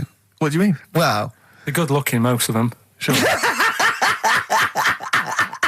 No, they are good looking fellas, though, aren't they? What do you mean? What do you They're mean? just a lot of the gay, you know, they look after themselves and that and look good, keep They- themselves. Some of you them know. work out, yeah. Yeah. You see, this is the problem I have, because there's a lot of areas in London and elsewhere in the country where there's a sort of, you know, it's a gay thing, you know, it's a gay public toilet, or I don't mean it's gay, but it's not like a legal I thing. mean, it's a cottage. But it's a cottage, whatever. I mean, I remember being in Bristol once doing some... You're confused when I said it's a cottage. Yeah. That's a term for where gay people go in toilets to sort of meet and greet each other. Well, I Shake hands. I was at the public library in Bristol once doing some studies from a sixth form, and I think the toilet was closed in the library, and I was dying for the toilet, and I popped down, there was a public toilet behind the library. I thought, I can't believe my luck. Dashed down there, it was about 6-ish in the evening, I was working late, I was studying hard. I went in there, and I swear to God, I saw two fellas. With the... Is that unusual? Or well, no, they were up to some hijinks. what they're sort of like... Do you know the thing that struck me? What? One of them had bright red underpants. What do you mean? You saw... What, he had They his were trousers- actually doing, you know, they were having some kind of, you know, well, they were having relations. They weren't even in a cubicle, they were out in the... Where were the underpants? What, Were around they- his ankles? No. Yes, I swear to God, I'm not going to make this up. What old were you? I don't know, like, how old you are in the sixth form? 16 or whatever, Yeah. 17? And what did you do? Well, I actually Well, you said... just joined in. What else did you do? You might as well. I yeah. actually swore, I said, oh, F me. And then I went, oh, no, don't. No, I did, I swear to God. I did. I went, oh, F me. No, don't. Because I was panicked, and I ran out. And as I was walking out, a guy was coming in. I went, "Oh, hang on, mate." And then I thought I better not tell him. I let him find out for himself. He might be going there to join in. He might have got a call. Come down. We're going crazy on each other's ass. Come down. It's a conspiracy, a Bristol But what annoyed conspiracy. me- what annoyed All right, me my was- lover. Want a bit of car? What angered me, Rick, was the fact that I wasn't notified, that there was not... I didn't know There this was no a- sign. And afterwards, I spoke to other people about it, and they said, oh, it's a famous gay haunt. But what annoys me is I feel that they should put an ad in the local press, a big paper, like once a week, like, you know, when they recall cars if they're damaged or there's a fault, or couriers might bring back stuff if they're sort of faulty goods. They say recall and we'll give you money back. They should just put an ad in the gay community. Should put an advert in that just says, these are the hot spots. This is where you're likely to find us doing some stuff. If you're not gay and you might feel uncomfortable, avoid them. And just list them, or little pictures, or, you know, a map or something. Anything, because like the gay tube thing, I don't know. Fun. 1, 2, 3, railway cuttings. Well, not that. It's more of a sort of social awareness thing. Yeah. So people, you know, don't feel uncomfortable and... But they don't want it exactly to be like... sort of walking in under a neon sign. Why? It's legal. yeah, big arrows. Oh, as if. What do you mean? What's wrong with that? Because, well, it's actually a public place. I don't think cottaging is strictly legal. But they don't even have to specify what they're going to do. But some people, they're not. Some of them aren't. I don't think it's probably seen gays, is it? Yeah, but it's not. Yeah, but it's not the people that go out and they say I'm gay and I like Barbara Streisand. It's presumably the sort of people that do that are people that either aren't quite out yet, or do you know what I mean? Or they're doing having a quick way to their wife and kids. Yeah. I don't know. I don't know completely how it works, but I'm sure there probably isn't a place like free bumming here tonight. No, there is kind of. What? Because I was walking home one night through Soho, right? Just because that's the way I have to go, not because of do you know what I mean? I wasn't going there on that, right? So I'm walking through, right? And I was handed like a card, which was like a gay event, right? Now, that's a bit weird, isn't it, that straight away he's presuming that because I'm there that time of night. Well, and you got a shaved head and you sort of like, you know, you sort of like quite look after yourself and you got some nice clothes. Yeah, but it's still... And you look can't like really a little bit rough, don't you, from Manchester? You look like a northern rent boy who comes down to stand outside McDonald's. But the card was rubbish, right? What do you mean? Had this fella on it, right, all sort of greased up and that. Why would you look? Just having a look what he'd handed me and that. Right. Just having a look. Picture of him, sort of sailor's hat on, tan body, like, just his arse out, like that. And rubbish slogan, right? The best bum in W1. Is bum there a noun or like a verb? What do you mean? Well, to bum. Is it like, get the best bum you've ever had? Or he had the best bum? I think it's just I don't suppose you asked. No. I don't suppose you called the number to check. What do you mean exactly by this? Does it mean you've got a great arse? Do you mean I will be well bummed, or do you mean you've just got a good... Come on now, let's just a final point about... Because I asked my friend how it all works up on the Heath, because I live in Hampstead Heath, near Hampstead, and I was where I didn't want to go walking and get myself involved in anything. How can you get involved? No, again, I didn't want to walk. Sort of like, is it like, oh, yeah, believe it. I couldn't say no. Oh, my wrist, it's knackered. What do you mean? Well, I was there for about 2 hours. I must have gone about 43 of them. But, you know, I didn't like to say no, because they were so pleased to see me. Oh, well, it's God. not so much the fear of that. It's not good skiing practice. I was doing 2 at a time for a little while. It's not the fear of that so much as the fact that, again, you don't want to gate crash someone else's party. Do you know what I mean? No. You don't. If there was a straight couple having sex, you'd want, oh, I'm sorry, and you'd want to avoid that area. Of course. But I was finding, so someone told me how it works, and apparently you just go in, like, sit on a bench or something, and then a guy just sits on the bench and they just look at each other. There's not really anything said. It's just a kind of nice evening or whatever. You know, I guess it's like 2 in the morning or whatever. And then they go off in the bushes and ding dong. But it's like, I don't know how that culture's developed. I love this programme now. Why can't that be the case with women? That would be amazing. You just go out to the park, and like 1 in the morning, you just sit on a bench. You just be like a scene from Gigi. Exactly. Just walking along with the perambulator. Yeah, exactly. But that would be a joy if there was none of this formality. You've got to talk to them, buy them dinner. Oh, you know, you're joking. Romance. Oh no. Just this kind of informal thing. It'd be great. So what would you do then? You go up to a woman and go, come on. Yeah. Let's stop mucking around. We know why we're both sat on this bench. There's a nice bush over there. Yeah. Let's have a bit. Yeah, and then she'd go, yeah, great, thanks. I'm killing some time before I, pop into town. Yeah. That'd be perfect, thanks. You make my weekend. So you're jealous of gays as well as me? In a sense. In a way. What do you think, Carl? Let's put a track on. Why? Are you getting scared now? You brought it up. Is it getting too close to the bone, so to speak? Radiohead and There on XFM I'm Ricky Gervais, with me Steve Merchant and Karl Pilkington. I was talking to my dad the other day. He was saying he lived in Bristol, and my family live in Bristol, and so they can't really listen to the show. And he said, I was thinking of buying your grandparents a digital radio for Christmas, so they can listen to your show. Imagine them listening to that last link. About you? And then me seeing them at Christmas. Steve, you never told us you saw two blokes bumming. Yeah, and then what's that about you jacking off 30 men? Exactly. You've got to say no, lad. I know you're a nice fella, but just because they want relief, you're not the man for it. Oh dear. They must be so proud. Yeah. Rockbusters. Yeah, they'd be loving this, right? 3 clues were, first one, if you go to Chepstow, you will, right? The initial was S.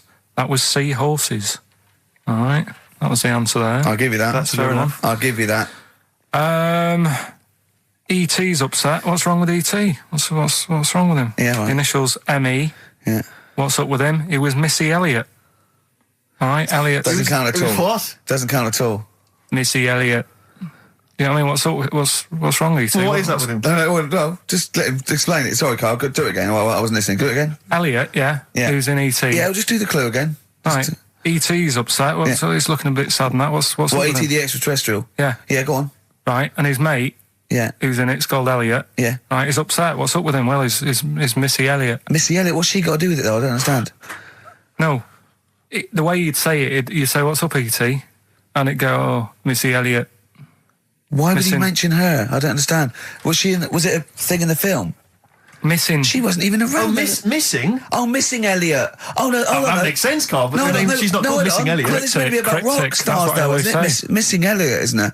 So it's meant to be about rock stars, isn't it, though? It's just cryptic, though, isn't it? Cryptic clues. And Oh, no, that's not cryptic. That's shit. You. Right, the third one. I had a tape, and it had Humpty Dumpty on it, and I love when he says Humpty Dumpty. Yeah. Humpty Dumpty.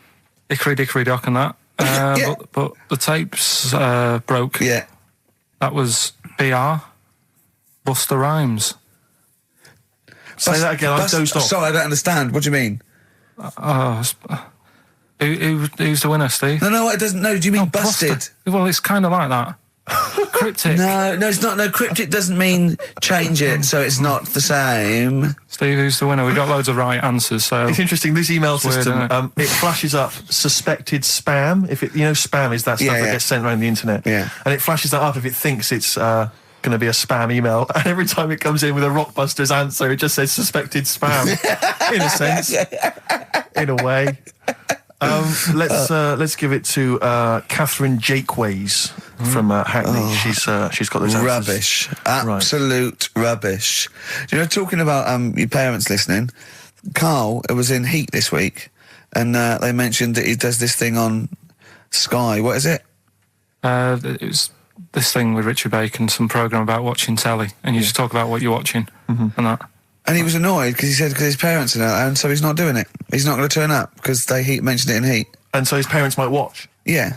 Why are you worried about that? I don't like them watching stuff, do I? I told you, it dates back to when I did Little Donkey at school. Sure. I don't want people watching me. What's that? Just renew us on Little Donkey. What happened? It was just, I was there to play the drums and that in We Three Kings. I was loving it, I got a bit carried away. How old were you? About 13. Yeah. Right? Really? Probably. Yeah. About 10, about 10 probably. Yeah. Go on. 6. Jesus. between 6 and Where old were you? What school were you at? Okay, you were playing Little Donkey. Yeah. And, No, No, but it was one of them schools where everyone sort of was in the same one. Do you know what I mean? Oh, a Manchester school. Yeah, just What the do one you class mean? room. Well, it's like What, sweeping chimneys in the day and then 1 hour of learning? What are you talking about? What school were you at? Was it infants, junior or they secondary? didn't really do that. It was one What where... do you didn't mean? do You that? did that. They still have to abide by the laws of the land in Manchester. No, but it was a lot more like you had infants, but Yeah. you also had like the older lot. There's kids there who, when you're in the younger year and that, you'd see kids and you go, "Is that?" Talk English and use terms that people do when they're talking about schooling. I don't even want to talk about this. No, how old were you? What oh. I'm guessing maybe 6 or 7 or 8. So you went from 13 to 6? Yeah, but like I say, it's hard to remember because... Imagine if you were giving evidence in a trial. Yeah. How old are we? I don't know. Yeah. I mean, I don't know. I can't really narrow it down other than 7 years either way. You know, theoretically, Yeah. he could get called up for jury service. Right, you're on... White Stripes, hardest button to button on XFM. That's a frightening thought that you came up with before the break. That Carl on jury service. Carl could be responsible for someone's rest of their life. Yeah. Because jury service, that applies to anyone. Anyone could get sent the form. I think you're obliged to go unless you have a really decent reason not to. Imagine it was a really, really important trial. But what annoys me is that isn't it supposed to be you're tried by 12 good of men your and true. peers? 12 good men and true. Yeah. Good men and true. And women, of course. The only these thing days. I can hope is that the defence attorney would wheedle out Carl at an early stage. Oh, yeah, objection. I object. Yeah. Why? I object. Have you heard of something called Rockbusters? Yeah. Well, sorry, you can't just object on that. Okay, then what if I tell you my client, standing trial, is a little gay Chinese fella? And here are some of the tapes Yeah. from XFM. My What would you do? suspicion is he's prejudiced. So how does it work then? How does what work? What do you mean? You just do you get called up and you have to do jury service unless you've got a very good reason. And it's not, I normally have Mondays off. Yeah. Oh, you wouldn't like that. Oh, yeah, or you have to get there at 9 I've got o'clock. to prepare monkey news. Yeah. Oh, you couldn't stand it. Just wouldn't do it. I'll What would you say? say, oh, don't get me involved. Because I got involved once. Don't get me involved! No. What do you mean you got involved once? Well, with the police and that, when I lived in Manchester, I saw a bit of car crime going on. Right. And I got involved. Hassle. Telling you. How did you get involved? You phoned the police? Yeah. Yeah. Because I thought, well, I know, well, that's just it. But I thought, I'd hope somebody did it with my, Yeah. So, and it's just a hassle. Loads of phone calls. Canary. Having to stand on a balcony of this, tower block that I lived in. Police shouting up at me. I'm stood there with my underpants on, right? And what it was, a car had been robbed, right? Mm-hmm. So I call up the police and that, right? Said, right, listen, car's been robbed. And they said, where is it? I said, I don't know, just across the road from where I live, right? So I tell them where I live. And Where do you live? How old were you, 13? So she's asking loads of questions and that. I'm saying, look, whilst you're asking all this, they're actually getting away, so, will we leave it? And she's like, no, we'll track it down, blah, blah, blah. So I said, well, look, I work nights. What could you see? You could see some lads just pushing a car. Pushing a car? Yeah. That's how they steal cars in Manchester, is it? Yeah. Everywhere else in the country, they're getting in, they're driving them away. In the south, they drive them away. Exactly. You usually sort of like In start the Manchester. engine. It could get away a lot faster. What do the police do? Push their panda car after them. Exactly. Say, come on lads, don't cheat, don't get in the car. They're just pushing it. It was late at night and that. And I suppose okay. you don't want to start the engine. Of course you don't want to wake people up knowing you're nicking cars. Of course you don't. All right. No, So, so late at night. Hold on, they weren't gay. They weren't gay, were they? They were out late, really? Come on, Carl. So what happened? So, anyway, I said, look, don't call me back. I'm going to bed, right? I've got work in a bit. Brilliant. So, Let's go. What? so that was that, right? Where were you working? Next thing, right? Phone's going. Hello, it's the police again. I said, oh, I told you not to call me. Right? I told you not to call me at home. So, they said, right, the police are outside. Can you go on your balcony? She's like, oh. So I'm 10 stories up, right? Stood on the balcony with like my underpants on, right? And the police are saying, where's the car? And I'm saying, I don't know, they've gone down that road now. So I'm trying to point to them. They're shouting up, saying which road and all that. And I just thought, why did they get involved? Yeah. I don't think they found it. No. It was hassle. The what I mean? blokes were pushing it too fast. Exactly. They were in the next street by now, weren't But they? this don't get involved. Don't get after that. Imagine him being on some sort of trial where it's like some sort of mob affair. Yeah, gangland murder. Imagine him going into the witness protection. The police just explaining to him, your new name is Jeffrey Peters. Why can't I be called Bruce Wayne? Well, no, Mr. Pilkington, listen. Imagine that. Do you know what witness protection is? Oh, go on. Amazing.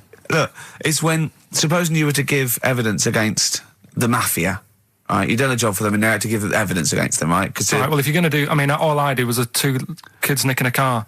Yeah. Don't start messing with mafia. No, listen, of course not, no. But let's imagine you were in the mafia and that you got caught doing something, but instead of going to prison for the rest of your life, you said, oh, well, I can give you Mr. Big, yeah?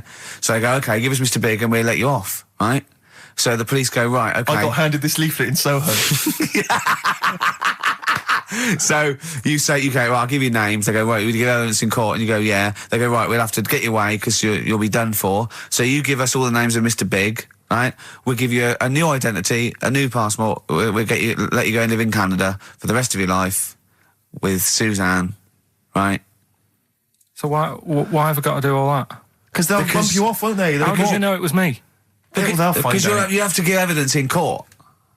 So they go, oh, Pilkington squealed. So you got to change all your life. Yes. Yeah. They've killed someone. Yeah. Yeah. Well, look, you just know you're giving them in to keep you from going to jail. So you don't want to spend the rest of your life in prison because you're involved in something or assault or whatever. It doesn't matter, Carl. No, listen. How would the mafia know that I've said something? Because you say in court, those are the people. He's Mr. Big. He's Mr. So-and-so. He ordered the hit. Don't you know anything? It's a lot of messing around, though, isn't it? But so I've got to leave this job, yeah? Yeah, I think they might try XFM first. I'd have to... What? I'd have to bin Suzanne, would I? No, she can go and live with you. You have to cut off all your ties with your friends and family, though. You can't contact them. You've got to leave them behind. Would she have to change her haircut? Possibly. When did the murder happen? Yeah. What would the new identity be that you'd choose? What would you choose for yourself? What name? Probably, I wanted to be called Brett when I was a kid. Okay. Right. Brett what? Brett Pilkington. You got to change your surname, yeah? Yeah. Well, yeah. Yeah. Maybe go X-Directory. Where would you move to? Probably back up north. No. Well, no. No, don't do that. Don't do that. I suggest maybe Brett Hanson and go and live in Australia or Canada or something. Well, maybe when they're not operating, maybe, and they just forget it. You might have to change your identity as well. You might have to grow your hair. Well, you can't grow your hair, but maybe wear a wig or a moustache. What would you do? What would you wear? So, like an afro or something. Something like that. That would be brilliant. That would be absolutely and I've got to do brilliant. all that just because for 5 minutes I stood in a court thing. Yes. And said he's the one who did it. Yes. Yeah. Well, why can't I just wear the afro and the glasses when I'm in the court? Say my name's Brett, right? Yeah. Change my voice a bit. He did it, and they go, thanks very much. I go off, I carry on my life. That's I'm still coming in here on Saturday. I don't know why they haven't thought That that. is genius. I don't know. Discounts all the witness protection scheme. Why don't they do that? Yeah. So they go, well, I'll go to court as Brett Hanson Yeah. with an afro. I don't like that. Yeah. Right, and then when I come out, I'm back to Karl Pilkington, still talking like that, but without the afro. That is perfect. You've got... Why don't you call the FBI and say, listen, I can save you billions of dollars a year. You're a genius, Carl. All right. Well done. Or Brett, should I say. The specials, Rudy, a message to you on XFM 104.9. Still to come, Rick. I know you're excited. Carl puts himself inside a movie this One week. Flew Over the Cuckoo's Nest. One Flew Over the Cuckoo's Nest. Look I forward think to you that. could... I can imagine him in an institution like that, though. Not much of a stretch. Let's have some ads. XFM. Don't Look Back Into the Sun, Libertines on XFM. I'm excited, Steve. It's that time. It's that time of the week. Go on. Well, Carl's in a little film. Oh, that's what you're excited about? Yeah. Sorry, I thought you meant the show's almost over. Yeah, no. Come on in, Carl. Right, so, yeah, I'm in One Flew Over the Cuckoo's Nest. Yeah. Took a scene from it. Yeah. Got to listen carefully in that. At the end, there'll be a question on, like, the clip that you've just heard. It's sort of like what they do in the Krypton Factor and stuff. So do you want to read out the prizes? Or just Yeah, little there's these little things. It's a couple of rock and roll albums. We got the... Why is it called One Flew Over the Cuckoo's Nest? I can't remember. I think it's explained in the book, but I don't remember. I haven't read it for many years. If someone knows, just a quick email to do. I'd like to know that. ricky.gervais@xfm.co.uk. You can win yourself, if you get the question right, the League of Gentlemen Series 3. We got that Rock and Roll Legends again, the Best of Blondie, a Nature Programme, and the Old Grey Whistle Test, Volume 3. So if you're Brilliant, so over that's well 50, worth- you'll enjoy that. Yeah. And just, if you haven't seen the film, it's just about, like a... What would you call it? Well, it's a guy who thinks he's going to get away with prison by going into a mental institution. It was a new experiment, but he finds out he can't get out and he's sort of trapped. And well, people know it. Everyone knows what. Just play it. Just Well, play I it. saw it last week, so... Just play it. All right. Well, I've been observing you here now for the last 4 weeks, and I don't see any evidence of mental illness at all. Yeah, no, not mental. I never said I was. I mean, all right, I got an E in history, But that isn't why I'm in here. I'm in here because I had to get away from the outside world. It was doing me head in. I've been working too hard. I'm stressed out. I've been working like loads of hours Monday to Friday. I've been working on a Saturday with Ricky and Steve, right? That's been doing me head in. People think that's a laugh when it isn't, right? You're busy right now, are you? You got something to do right now? See, this is why I'm here today, Doctor, because he's doing me head in. What do you mean, sir? Well, he's doing me head in. I came in here to get away from Ricky. He is just as bad. I'm smarter than him, ain't I? No, you're an idiot, right? You're just... We're just good friends. No, we're not friends. And if you were a friend, you wouldn't be doing that to me, Ed. How do you mean that? Well, don't ask... Come on, I'll show you. Yes, Look what you've done. Get him out. Get him off me! Get him off! Now, just hold it right there. All right. You get off! Doctor, will you tell him? Murphy, don't hurt you, does it? Of course it does. That's it. Now, hold on to it. Not too hard. You'll crush all the air out of it. You normally do... Get off! He normally does it harder than this, but... No, just warming up. Warming up. Warming up. Well, somebody else! All right, be there.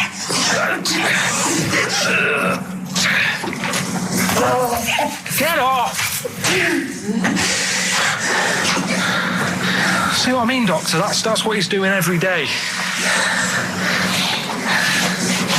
The state of this. I don't know why you do it, because it's not as if you're going to crack it open. But I tried, didn't I? God damn it. At least I did that. I love it, the effort. Yeah. It's almost, I wonder if it's almost a strange premonition of the future. Yeah. You in some kind of home. All right, well... What's the question? Little question, then. What result did I get in history? Good. All right. Yeah, well, tricky one, that. ricky.gervais@xfm.co.uk. I'll text. Will we take text? I can't really bother to check the texts. All right, then. Here you know. Thanks for that, Rick. Sneezy. Yeah. All right, I'll play... Prinice Brothers, yeah, it's a lovely tune from their album, what's it called? Yours, Mine and Ours. Blinded by the Stars. Blinded by the Stars from the Prinice Brothers. We've a couple of texts. I do occasionally have a look at them. Go on. We've had one here complaining. It doesn't say who it's from. It just says, wow, really clever homophobic material. Genius. Switching off, idiots. Oh, I don't know what they mean. It was not clever homophobic material. It was just homophobic. Well, what do they mean, though? But how is it homophobic? We weren't being anti-gay. We were saying we don't understand the gay world. And anything that's... We were querying and questioning it. Yeah, and Carl, see, this is what I mean. Carl gets us into trouble. I can't go through Chinatown anymore. It's not really a town, though, is it? It's not really a town. It's more a novelty street. Novelty street with restaurants. Yeah. But I can't, and when we sort of like talk, we get tarred with the same brush as him because the man's an idiot. Yeah. But we often say that. We are not homophobic. I don't think Carl's homophobic. He's confused. He's interested. He's got nothing against Chinese people. He's got a little theory that they don't age well. And these are the sort of things that come across, they're not meant to be homophobic and racist. They're showing that Carl, I don't know the PC term for this, is a bit mental. Yes. And, I think we're doing our bit by letting him on the air. On the air as well. Like that complaint he got about that woman on, what's it called? Who are you looking at? Yeah. Because he said about, I don't even want to repeat it, but he said something, Yeah, but I never meant to upset anyone with that. No, I know you didn't. No, I know you didn't. No, but it's on a website now, and to be fair, she does say it was Carl that said it, and we were the idiot presenters that let him on air. But it's like Carl is bad for our reputation. Yes. Do you know what I mean? It's funny to be in a room with him, but then I want to sort of shake it off. Yeah. And I don't know what to do about it. Guilty by association. I know. What have you got to say for yourself, Carl, for some of the stuff you come out with? What have you got to say? I mean, I know the answer. It's absolutely from the heart and genuine... ignorance. and confusion and interest. You haven't got a malicious bone in your body. Well... Towards but, me, yes, but yeah, other people. But again, he's just honest with you. He says... don't repeat what he says. No, don't repeat it, just leave it. But it's not as bad as some other things. But he says, remember you just say that when you first met him, he looked a bit odd, but you got used to it. Yeah. No, that's from the heart. That's like him sort of like being honest and nice, but he doesn't know what that... And we can take it, of course. Well... What have you got to say for yourself? I haven't got anything to say, really. I mean, there's been other weird stuff going on in the week and that. Go on. No, I might as well talk about it next week, because we're wrapping up. All I'm saying is I talk about what's gone on. Yeah. Have we know got what I monkey news? Have we left monkey news behind? Monkey news, come on! What happened? You can't offend I'll monkeys. tell you what is annoying. What? Steve's told me about a film that is about a monkey going off with a woman. The Charlotte Rampling thing where she It's a film takes- called Max Mon Amour. Yeah, she has an affair with a monkey. Go on. Yeah. Oh, what happened? You wouldn't like Don't it. go- we can't go into You it. We wouldn't need like it. monkeys. You wouldn't like it. It's not like it's weird and you wouldn't, Carl, it's not like a nature program where he wears a bowler hat and can talk. Okay? The nature programs that you seem to see. Yes, I'm trying to think. I haven't seen that one. No. Yeah. Come on. Do monkey news. Well, monkey news this week. Play the jingle. Oh, chimpanzee that monkey news, you Right, it's about this monkey that was knocking about in the 1950s. Right. It was known in the sort of LA area, right? And apparently, again, I haven't really checked all this out. I've just picked up bits that look interesting. Yeah. Wore a golden mask and like a cape and a leopard skin belt and stuff, right? So people didn't know But he was a monkey. Of course they didn't know, yeah. They thought it was this bloke who's going around and he was helping out crime situations and stuff. Right, you're an idiot. So this disguise that you see a 3'6" bloke with arms the length of his body. No, but that's the funny thing, right? They sort of thought, it's a bit odd, you know, he's stocky, yet extremely flexible. Yeah, and hairy, because he only wore a white mask and a belt. And a distinctive jawline and stuff. And then, Right. apparently, like, he used to sort of get to his... Nothing we say gets through, does it? You've decided you can Just picture telling this you, just monkey telling going you around what's going solving on. crimes, and Just it's... telling you. Let him finish the story. Time's running out. Jeez. So it sort of get to its crime by, like, swinging from the trees and Of course stuff. it would, yeah. right? Yeah. But people just thought it's a normal fella. Of course. Then what happened was... This is the bit that's going to annoy me, isn't it? He helped some fellas out, like, you know, and for a reward, they were like, do you want some money? You know, you've helped save our lives during a crime and stuff. Do you want some money and that? And he just went straight for the shopping bags, got a couple of bananas and apples, right?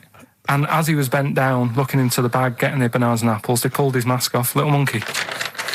So he wasn't allowed to work for the police anymore? It ended there. Sure. Weird, isn't it?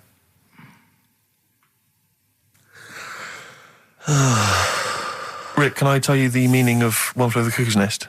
Yeah. Can we never speak of monkey news again? Yeah. It comes apparently from an American children's nursery rhyme. 1, 2, 3, 4, 5, 6, 7. All good children go to heaven. Some fly east, some fly west. Some fly over the cuckoo's nest. Brilliant. Now, thanks to Ian for emailing that in. Shall I give someone the prizes? Yeah. Phil Corbett, there you are, that's the first one I've pulled out. He correctly guessed that it was E. It was an E that Carl got in history. The only qualification he's got, and it's an E. Do you know that woman? Judge the monkey news based on that. Go on. That woman who went out with the monkey. What? It's a film. It's a film. It was Charlotte Rampling in the film. I don't know who played the monkey. Did she have any kids? What, with the monkey in the film? Yeah, I'm just thinking if I'm going to get it out and stuff. No. Why? Oh, because that would have been interesting. Well, no, it's just that the problem there is the kids would always look more like the dad.